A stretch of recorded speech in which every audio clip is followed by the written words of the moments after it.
तो विद्यार्थी मित्रों आज આપણે ચેપ્ટર નંબર 13 ધ્વનિની અંદર પેજ નંબર 164 પર આપણે આ જ વસ્તુ જોવાની છે પ્રબળતા અને પીચ, જેને ઇંગ્લિશમાં કહેવાય લાઉડનેસ એન્ડ પીચ. બરાબર. ભાઈ લાઉડનેસ શું છે એટલે કે જેને પ્રબળતા કહેવાય અને પીચ શું છે એ બધી આપણે વસ્તુ ધ્યાન રાખવાનું છે. બરાબર. તો ભાઈ આને સમજવા માટે આપણે સૌથી પહેલાં આપણે એક પ્રવૃત્તિ કરીશું, એટલે પ્રવૃત્તિથી આપણને વધારે ખ્યાલ આવશે કે ભાઈ પ્રબળતા કોને કહેવાય અને એટલે લાઉડનેસ અને પીચ શું છે. બરાબર. તો એક ધાતુનો ગ્લાસ અને એક ટેબલ સ્પૂન એટલે ચમચો લો. હવે ચમચા જે લીધા છે, ચમચાને ધીમેથી ધાતુના ગ્લાસની ધાર પર અથડાવો. ભાઈ જે ચમચો લીધું છે તેને ક્યાં અથડાવો? ધાર પર અથડાવો. હવે તેમાં ઉત્પન્ન થતા ધ્વનિ સાંભળો. ભાઈ જ્યારે તમે ગ્લાસ પર ચમચાથી પ્રહાર કરો છો તમને ધ્વનિ સંભળાય છે. ખ્યાલ છે વસ્તુ? સ્ટીલનો ગ્લાસ હોય. બરાબર. હવે એવું ના હોય કે બેટા થર્મોકોલ હોય. રાઈટ. ત્યારબાદ ચમચા વડે ધાતુના ગ્લાસ પર તીવ્ર પ્રહાર કરો.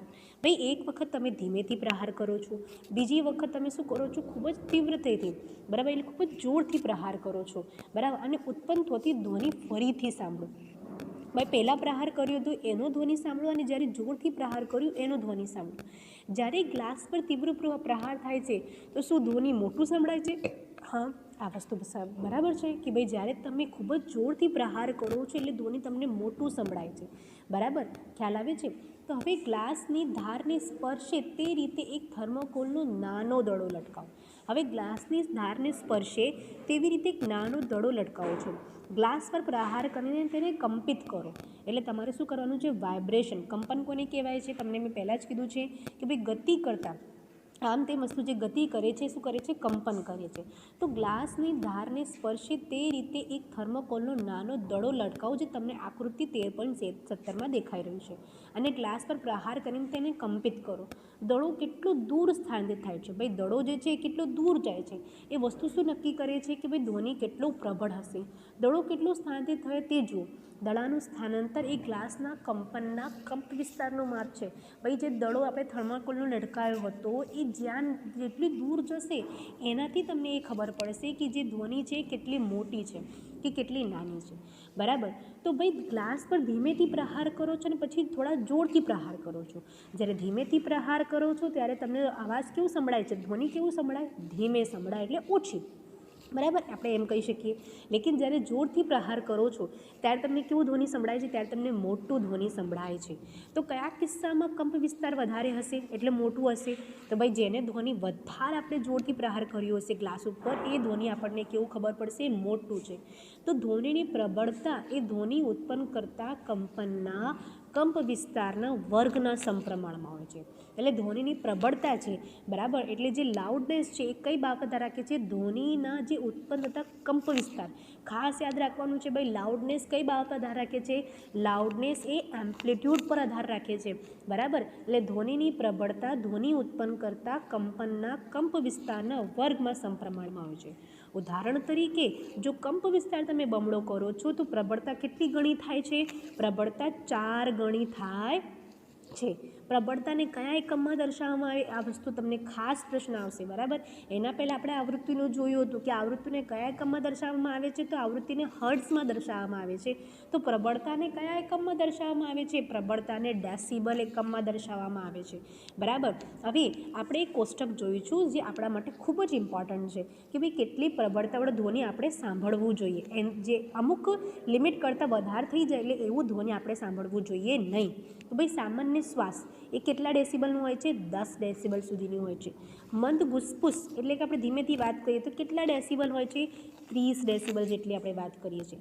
સામાન્ય વાતચીત એટલે વાર્તાલાપ જ્યારે આપણે કન્વર્સેશન કરીએ છીએ ત્યારે કેટલું હોય છે? 60 ડેસિબલ હોય છે. અને વ્યસ્ત ટ્રાફિક, જ્યારે ખૂબ જ બહુ ટ્રાફિક જોરથી કોઈ હોર્ન વગાડતો હોય ત્યાં પ્રબળતા કેટલી હોય છે? 70 ડેસિબલ. અને સરેરાશ ફેક્ટરી, એવું કોઈ ફેક્ટરી છે જ્યાં બહુ જ મશીનરીનું કામ થાય છે ત્યાં 80 ડેસિબલ જેટલું હોય છે. હવે 80 ડેસિબલથી વધારે પ્રબળ ધ્વનિ શારીરિક રીતે કષ્ટદાયક છે. બરાબર.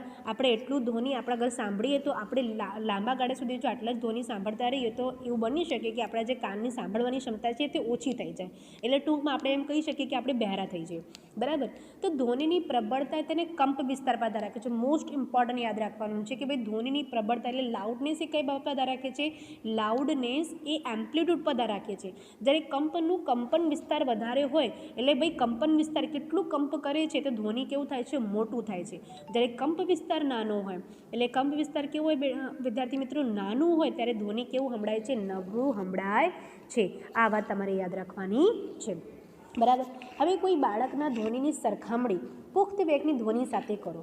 બરાબર. કોઈ બાળક બોલે અને કોઈ વ્યક્તિ જે પુખ્ત હોય એ બોલે, તેમાં શું અંતર આવે છે? શું તફાવત છે? જો બે ધ્વનિ સામાન્ય રીતે જોરથી બોલાય તો તેમ છતાં તે કેટલીક રીતે જુદી પડે છે. બરાબર. ખ્યાલ આવે છે તમને કે ભાઈ જોતે જુદે મેં તમને શીખવાડ્યું બેટા કે જે ધ્વનિની પ્રબળતા છે તેના કંપ વિસ્તારના પર આધાર રાખે છે.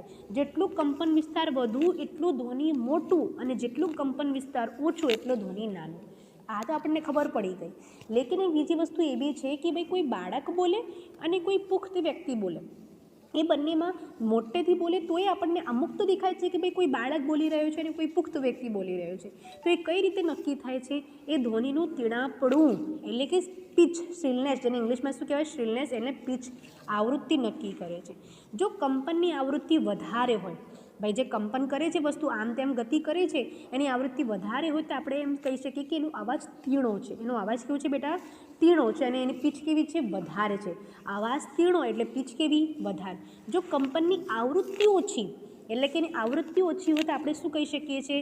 આપણે એમ કહી શકીએ છીએ કે એને અવાજ કેવું હશે? એનો અવાજ ઓછું હશે. ખ્યાલ આવે છે? આ અહીં તમને મેં બે વસ્તુ શીખવાડું છું બેટા. પ્રબળતા, જેને ઇંગ્લિશમાં કહેવાય લાઉડનેસ, અને પીચ, બરાબર, તીણાપણું. તો ભાઈ પ્રબળતા, ધ્વનિની પ્રબળતા કઈ બાબત પર આધાર રાખે છે? ધ્વનિની પ્રબળતા તેના કંપન કરતા વસ્તુઓ પર આધાર રાખે છે. બરાબર, કે કેટલા કંપન વસ્તુ કરે છે. જો કંપનનું કંપન વિસ્તાર વધારે હોય એટલે કંપન બહુ જ મોટેથી થાય, કંપ વિસ્તાર વધારે હોય તો ધ્વનિ કેવું થાય છે? ધ્વનિ પ્રબળ થાય છે. લેકિન જો ધ્વનિનું કંપન વિસ્તાર ઓછું હોય, ધ્વનિનું કંપન વિસ્તાર ઓછું હોય, બરાબર, તો એનું આપણને ધ્વનિ કેવી સંભળાય છે? એની પ્રબળતા ઓછી હોય. આ તો ઠીક છે, પણ બીજી વસ્તુ શું યાદ રાખવાનું છે? એક બાળક બોલે અને એક પુખ્ત વ્યક્તિ બોલે તો એ આપણને ખબર પડી જાય છે. કઈ રીતે? એની આવૃત્તિના રીતે કે ભાઈ ધ્વનિનું તીણાપણું કેવું છે. બરાબર, જે સાઉન્ડ છે કેટલી શ્રીલનેસ છે. હવે કોઈ સ્ત્રી વાત કરે અને કોઈ પુરુષ વાત કરે તમને તો ખ્યાલ પડી જાય છે. તે કઈ રીતે ખ્યાલ પડે છે? ભાઈ આપણી જે ધ્વનિ જે છે એની આવૃત્તિ એટલે કે તીણાપણું ઉપર આધાર રાખે છે. જો કંપનની આવૃત્તિ એટલે કે જે આપણી આવૃત્તિ છે, ફ્રિકવન્સી છે એ વધારે હોય તો આપણો અવાજ બહુ તીણો હોય છે. એટલે કહેવાય છે ને કે જે સ્ત્રીઓ હોય છે એની આવૃત્તિ કેવી હશે બેટા? એની આવૃત્તિ વધારે હશે, એટલે કે એની ફ્રિકવન્સી વધારે હશે, જેના લીધે એનું શ્રીલનેસ છે એ તીણું અવાજ બોલે છે.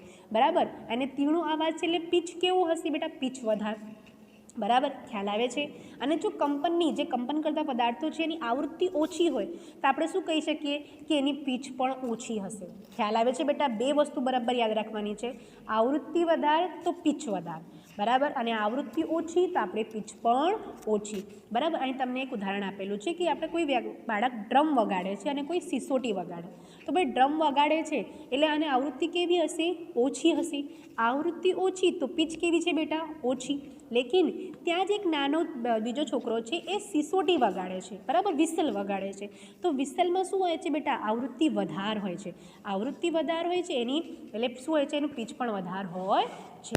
હવે ધ્વનિનું પીચ, ભાઈ સિસોટી વગાડે છે તો ધ્વનિનું પીચ કેવું હશે? વધારે હશે, કેમ કે આવૃત્તિ વધારે છે. લેકિન પેલા છોકરો ડ્રમ વગાડે છે એટલે એની આવૃત્તિ ઓછી હશે. બરાબર, આવૃત્તિ ઓછી એટલે પીચ ઓછી. ઉદાહરણ તરીકે ડ્રમ એ ઓછી આવૃત્તિથી કંપન કરે છે, તેથી તે ઓછા પીચવાળો ધ્વનિ ઉત્પન્ન કરે છે. ખ્યાલ આવે છે બેટા? કે જે ભાઈ જે ડ્રમ છે તે ઓછી આવૃત્તિથી કંપન કરે છે, તેથી તે ઓછા પીચવાળો ધ્વનિ ઉત્પન્ન કરે છે. જ્યારે બીજી બાજુ સિસોટીની આવૃત્તિ કેવી છે બેટા? વધારે છે. આવૃત્તિ વધારે તો પીચ કેવી હશે બેટા? વધારે. આ તમારે યાદ રાખવાનું છે. ખબર પડી બેટા? આવૃત્તિ વધારે તો પીચ વધારે, આવૃત્તિ ઓછી તો પીચ ઓછી. એવી જ રીતે ભાઈ પ્રબળતા કેના પર આધાર રાખે છે? લાઉડનેસ એ કંપનના કંપ વિસ્તાર પર આધાર રાખે છે. કંપનનું કંપ વિસ્તાર જેટલો મોટો તેટલી પ્રબળતા મોટી. બરાબર, લાઉડનેસ વધારે, અને જેટલું કંપનનું કંપ વિસ્તાર ઓછું પ્રબળતા ઓછી. બરાબર, ખ્યાલ આવે છે? તેથી તે વધારે પીચવાળા ધ્વનિ ઉત્પન્ન કરે છે. કોણ? સિસોટી. પક્ષી ઉચ્ચ પીચવાળા ધ્વનિ ઉત્પન્ન કરે છે. ભાઈ પક્ષી કેવું ઉત્પન્ન કરે છે? પક્ષી ઉચ્ચ પીચવાળા ધ્વનિ ઉત્પન્ન કરે છે, એટલે કે તેની આવૃત્તિ કેવી હોય છે? વધારે હોય છે. જ્યારે સિંહની જે ગર્જનાનું છે, બરાબર, જે સિંહ જે હોય છે એ રોર કરે છે, જ્યારે રોરિંગ કરે છે એનું પીચ ઓછું હોય છે. પીચ ઓછું એટલે કેવી બેટા? આવૃત્તિ ઓછી. સિંહની ગર્જના ઘણી વધારે પ્રબળ હોય છે, એટલે પણ એની ગર્જના જે છે કેવી હોય છે? પ્રબળ, એટલે કે એનું કંપન વિસ્તાર વધારે હોય છે. જ્યારે પક્ષીઓનું ધ્વનિ દુર્બળ હોય છે, એટલે કે એની જે કંપ વિસ્તાર હોય છે ઓછું હોય છે. આપણે દરરોજ બાળકો અને પુખ્ત વ્યક્તિનો અવાજ સાંભળીએ છીએ. સાંભળો છો ને, તમારા મમ્મી બોલે, તમારા પપ્પા બોલે કે તમારો નાનો ભાઈ બોલે, તમને ખબર પડી જાય છે. શું તમને તેમના અવાજમાં કોઈ તફાવત જોવા મળે છે? શું તમે કહી શકો કે બાળકની ધ્વનિ આવૃત્તિ એ પુખ્ત વયના વ્યક્તિના ધ્વનિની આવૃત્તિ કરતાં વધારે હોય છે? બિલકુલ. બાળક રડે, ખબર પડી જાય.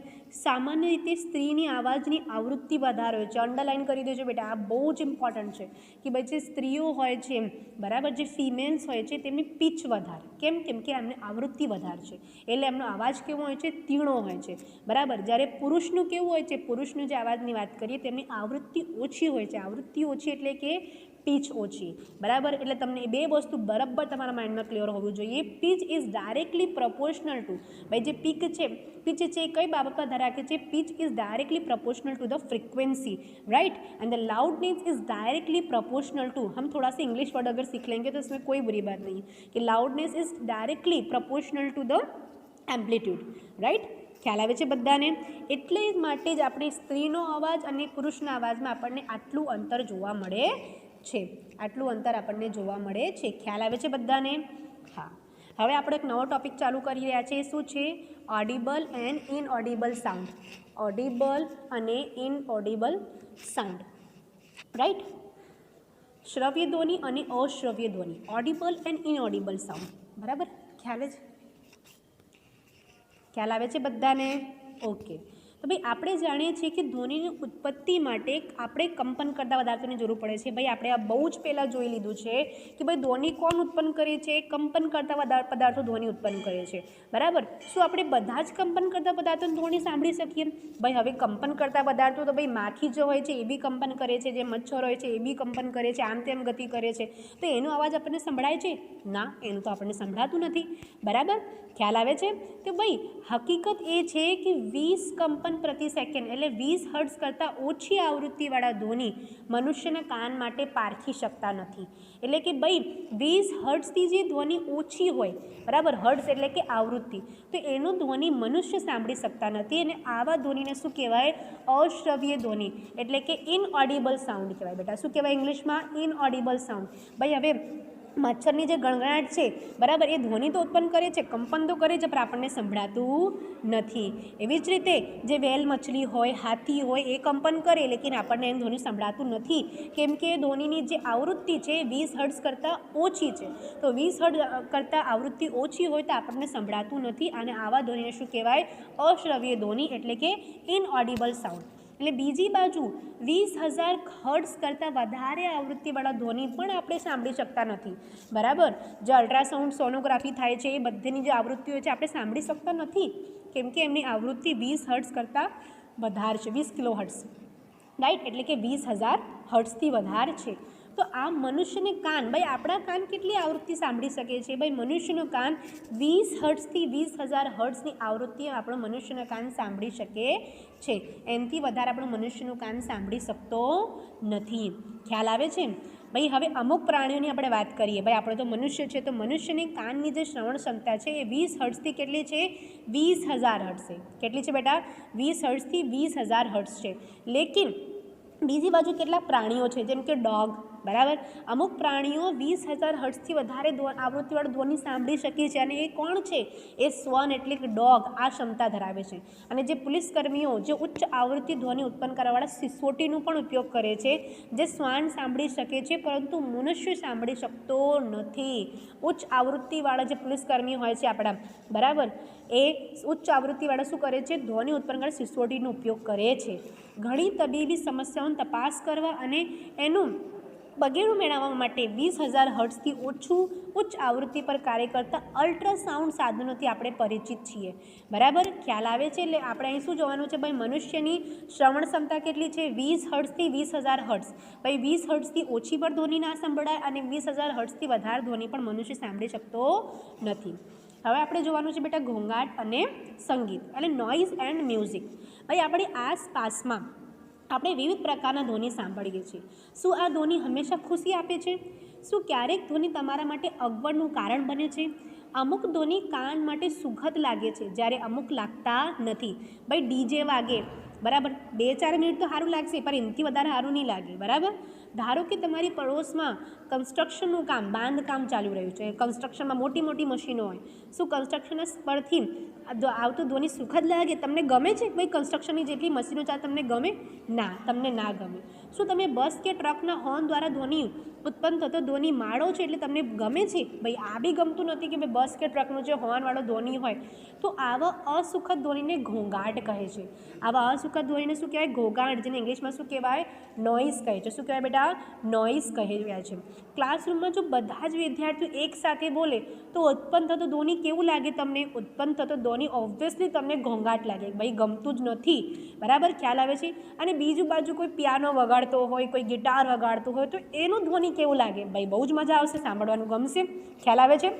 ખબર પડે છે ભાઈ કે ભાઈ ક્લાસરૂમમાં જે બીજી બાજુ આપણે બીજા સંગીતના વાદનો છે, બરાબર, એનો આપણે એન્જોય કરીએ છીએ. ભાઈ કોઈ સિતાર વગાડે, તબલા વગાડે, બરાબર, તો એને સંગીતના ધ્વનિ ઉત્પન્ન કરે છે. બરાબર, તો ભાઈ સંગીતનો ધ્વનિ એ કાનનો ખુશી આપે છે. હાર્મોનિયમ વડે ઉત્પન્ન થતો ધ્વનિ એ સંગીતનો ધ્વનિ છે. બરાબર, જે આપણને ખૂબ જ મજા આવે છે, આપણે રિલેક્સ ફીલ થઈ જાય છે. બરાબર, એની જગ્યાએ કન્સ્ટ્રક્શનની મશીન કોઈ ઘોંઘાટ ચાલુ કરી દે તો આપણને ગમતું નથી. સિતારનું તાર પણ હોય છે, સંગીત ધ્વનિ આપે છે. પરંતુ જો સંગીતના ધ્વનિ પણ મોટું બને તો શું કડી પે રહેશે? ના, તમે જો એનું કંપ વિસ્તાર વધારતો તો એ આપણને ગમશે ને, એની પ્રબળતા વધારે થઈ જશે. બરાબર, ખ્યાલ આવે છે? એટલે કે ભાઈ અસુખદ ધ્વનિ જે આપ સાંભળવાની ભાઈ ઈચ્છા થતી નથી એને શું કહેવાય? એને ઘોંઘાટ કહેવાય છે. ખ્યાલ આવે છે? ભારે ટ્રાફિકમાં જાઓ, બધા લોકો એકસાથે હોર્ન વગાડે, તમારી હાલત શું થાય? તમને ગમે જ નહીં. તો એને શું કહેવાય? એને ઘોંઘાટ કહેવાય. અને એની બીજી બાજુ આપણે જોઈએ કોઈ પિયાનો વગાડતો હોય, કોઈ ગિટાર વગાડતો હોય તો એ ધ્વનિ કેવું છે? સુખદ લાગે છે. તમે એને એન્જોય કરો છો.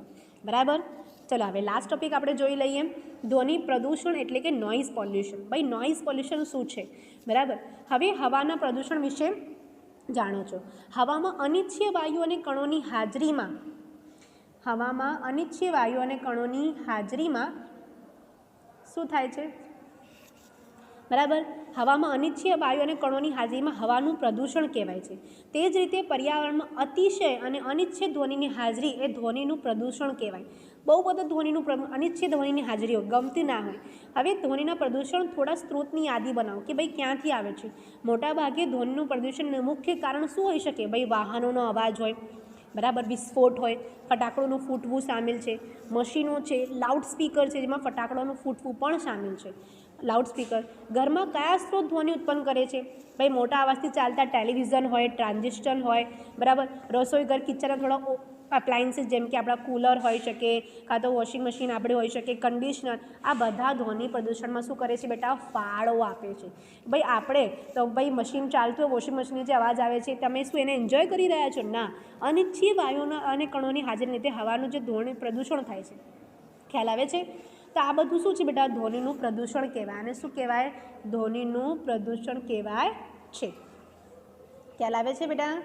ખબર પડી બધાને? ખ્યાલ?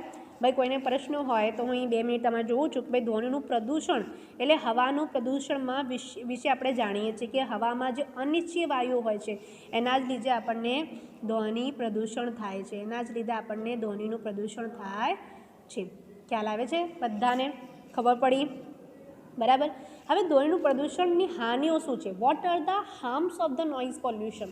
આ બધી વસ્તુ કેમ આપણા માટે હાનિકારક છે, કઈ રીતે હાનિકારક છે, આપણે એ જોવાનું છે. બરાબર. શું તમે જાણો છો કે તમારી આસપાસમાં અતિશય ઘોંઘાટની હાજરી શું કરે છે? અનેક સ્વાસ્થ્ય સંબંધિત સમસ્યાઓનું કારણ બને છે, જેમ કે અનિંદ્રા, તમને ઊંઘ ના આવે, હાઇપરટેન્શન એટલે કે બ્લડ પ્રેશર વધી જાય, ચિંતા તથા અન્ય ઘણી સ્વાસ્થ્ય સંબંધિત ખામીઓ એટલે કે ડિસઓર્ડર ધ્વનિ પ્રદૂષણથી ઉત્પન્ન થઈ શકે છે. સતત પ્રબળ ધ્વનિ તમે સાંભળતા રહો તો ભાઈ શું થાય? તમારે સાંભળવાની ક્ષમતા પર ઇફેક્ટ પડશે, એટલે એની અસર પડશે, એટલે તમારે સાંભળવાની ક્ષમતા ઓછી થઈ શકે છે. એટલે કે ભાઈ સતત પ્રબળ ધ્વનિના પ્રભાવ હેઠળ રહેવાવાળા વ્યક્તિઓની સાંભળવાની ક્ષમતા પણ કાયમી રીતે ઓછી થઈ જાય છે. બરાબર? તો ધ્વનિ પ્રદૂષણને આપણે કેવી રીતે નિયંત્રણમાં રાખીએ? ભાઈ આ પરેશાની તો છે, તો અગર પ્રॉब्लम હોય તો સોલ્यूशन तो बिल्कुल होगा, राइट? सोल्यूशन तो होगा ही, बिल्कुल होगा. तो સૌથી પહેલાં શું યાદ રાખવાનું છે વિદ્યાર્થી મિત્રો કે ધ્વનિ પ્રદૂષણથી શું થઈ શકે છે કે ભાઈ તમને અનિંદ્રા આવે, તમને ઊંઘ ના આવે, હાઇપરટેન્શન થાય. ખ્યાલ આવે છે? અનિંદ્રા, હાઇપરટેન્શન જેવી તમને પ્રોબ્લેમ થઈ શકે છે. બરાબર? તો એને આપણે કેવી રીતે નિયંત્રણ કરીશું? તો ઘોંઘાટને નિયંત્રણમાં રાખવા માટે આપણે ઘોંઘાટના સ્ત્રોત પર આપણે નિયંત્રણ રાખવું પડશે. અને આ ઘોંઘાટના નિયંત્રણ કેવી રીતે થઈ શકાય છે? આ માટે હવાઈ જહાજના એન્જિનો, પરિવહનો, ટ્રાન્સપોર્ટેશન, ઔદ્યોગિક મશીનો અને ઘરેલું ઉપકરણો સાયલેન્સર લગાડવું જોઈએ. બરાબર? અને રહેઠાણવાળા વિસ્તારમાં ધ્વનિ પ્રદૂષણ કેવી રીતે રોકી શકાય? ભાઈ જ્યાં આપણે રહીએ છીએ, જે આપણું રેસિડેન્શિયલ એરિયા છે, ત્યાં આપણે શું લગાવવું જોઈએ? ત્યાં આપણે વૃક્ષો વાવવા જોઈએ. બરાબર? કેમ કે વૃક્ષો શું છે? વૃક્ષ એ સાયલેન્સરનું વર્ક કરે છે. એ બધું ધ્વનિ જેટલી બી ઘોંઘાટ છે ને એબ્ઝોર્બ કરે છે. તો ઘોંઘાટ ઉત્પન્ન કરવાવાળી કામગીરીને રહેઠાણ વિસ્તારથી દૂર સંચાલન કરવું જોઈએ. ઘોંઘાટ ઉત્પન્ન કરતા ઉદ્યોગોને રહેઠાણના વિસ્તારથી દૂર સ્થપાવવા જોઈએ. ઓટોમોબાઈલ વાહનો હોય, હોર્નનો ઉપયોગ બને તેટલું ઓછું કરવું જોઈએ. બરાબર? ટેલિવિઝન અને મ્યુઝિક સિસ્ટમ પણ ઓછા. ભાઈ મ્યુઝિક સાંભળવું તમારે સાંભળવાનું છે, આખા ગામને આપણે સંભળાવવાનું નથી. બરાબર? ટેલિવિઝન અને મ્યુઝિક સિસ્ટમ પણ ઓછા અવાજે ચલાવવા જોઈએ. ધ્વનિ પ્રદૂષણની હાનિકારક અસરો ઓછી કરવા માટે રસ્તાઓ અને ઇમારતોની આસપાસ વૃક્ષ વાવવા જોઈએ. भाई trees are our best friend ऐसे ही नहीं कहा जाता है, ठीक है? ऐसे ही ट्रीज को हम अपने बेस्ट फ्रेंड नहीं कहते, જેથી જે ઘોંઘાટ રહેઠાણ સુધી ના પહોંચી શકે. બરાબર? હવે શ્રવણ ક્ષતિ એટલે હિયરિંગ ઇમ્પેરમેન્ટ્સ. ભાઈ સંપૂર્ણ શ્રવ્ય ક્ષતિ જે ભાગ્ય જ હોય અને તે સામાન્ય રીતે જન્મથી જ હોય છે. આંશિક અશક્તતા સામાન્ય રીતે કોઈ બીમારી, ઈજા કે કોઈ ઉંમરના કારણે હોય છે. સાંભળવાની ક્ષમતા ઓછી હોય તેવા બાળકોને ખાસ દેખભાળની આપણને જરૂર પડે છે. બરાબર? ખ્યાલ આવે છે? અત્યારે તો ડિવાઇસ મળે છે. બરાબર? એટલે એ લોકો બી નોર્મલ વ્યક્તિના જીવી શકે છે. ત્યાં બાળકોની ખાસ દેખભાળ રાખવા જરૂરી છે. આ બાળકોને સાઇન લેંગ્વેજના કારણે આપણે શીખવાડી શકીએ, અસરકારી રીતે સંપર્ક કરી શકીએ, કારણ કે બોલવાની ક્રિયા એ સાંભળવાની ક્રિયાનું પરિણામ સ્વરૂપ વિકસે છે. તેથી શ્રવણ અશક્તતાને લીધે પીડાતા બાળકોની બોલવાની શક્તિ પણ દોષપૂર્ણ હોઈ શકે છે. બરાબર? ખ્યાલ આવે છે? એટલે અત્યારે ટેકનોલોજીકલ ડિવાઇસ છે જેનાથી આપણે આ ખામી દૂર કરી